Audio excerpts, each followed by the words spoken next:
வணக்கம். நம் அன்றாட வாழ்வில் கணிதத்தின் பயன்பாடு பற்றி நம்முடைய மாணவர்கள் சொல்ல வராங்க. அதுக்கப்புறமா நம் தலைமை ஆசிரியரால் பரிசு வழங்கப்படும். இப்போ மாணவர்கள் சொல்லுவாங்க. ரோஹித் 8ஆம் வகுப்பு. அனைவருக்கும் இனிய காலை வணக்கம். 8ஆம் வகுப்பு மாணவன் ரோஹித். அன்றாட வாழ்வில் கணிதம். சேமிப்பு சேர்க்க நிதி சம்பந்தப்பட்ட விஷயங்களுக்கு கணிதம் பயன்படுகிறது. நன்றி. அனைவருக்கும் இனிய காலை வணக்கம். 8ஆம் மாணவன் ஸ்ரீதர். அன்றாட வாழ்வில் கணிதம். விளையாட்டு மற்றும் விளையாட்டு சார்ந்த விஷயங்களை அறிய கணிதம் நமக்கு பயன்படுகிறது. நன்றி.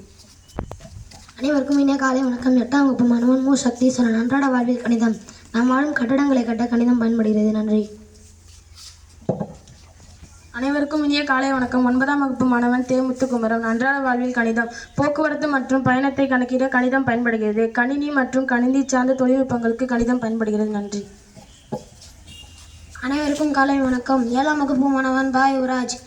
அன்றாட வாழ்வில் கணிதம். வானிலை மற்றும் காலநிலை அளக்க கணிதம் பயன்படுகிறது. அனைவருக்கும் வணக்கம். 8ஆம் வகுப்பு மாணவி சுருதி. நம் அன்றாட வாழ்வில் சமைக்கவும் சாப்பிடவும் உதவும் காய்கறிகளின் எடையை அளக்க திராசு பயன்படுகிறது. நன்றி.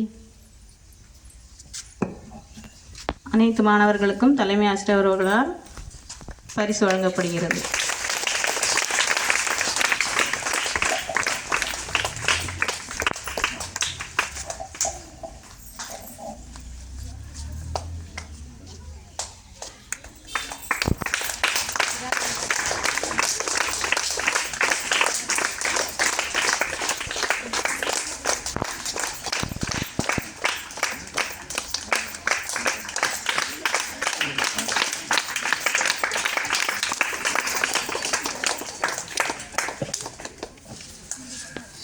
அனைவருக்கும் வணக்கம்.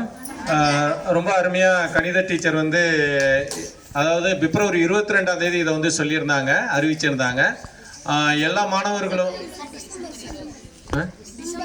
என்ன சொன்னா பிப்ரவரி சொல்லிட்டானா? சரி, டிசம்பர் 22 கணித மேதை ராமானுஜம் பிறந்த தினமாக கொண்டாடுறோம். அதுக்கு அன்னைக்கு அன்றாட வாழ்வில் என்னென்னலாம் கணிதங்கள் பயன்படுகிறது அப்படின்னு சொல்லி ஒரு கேள்வி கேட்டிருந்தாங்க. நிறைய மாணவர்கள் நிறைய பாயிண்ட்ஸ் கொண்டுட்டு வந்திருந்தாங்க, என்கிட்ட கொடுத்துருந்தாங்க. நானும் படித்து பார்த்தேன்.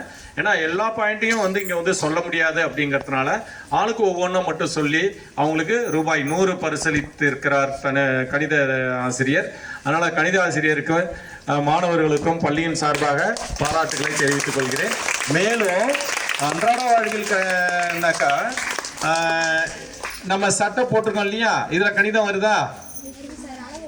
அளவு எடுக்கிறோம், ரிஷித்து சொல்ற மாதிரி. அது போல பேண்ட் போட்டிருக்கோம், வருதா?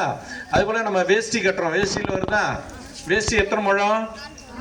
4 முழம். புடவை எத்தனை முழம்? தெரியல, கண்டுபிடிச்சு சொல்லுங்க. சரி, தேங்க்யூ தேங்க்யூ தேங்க்யூ.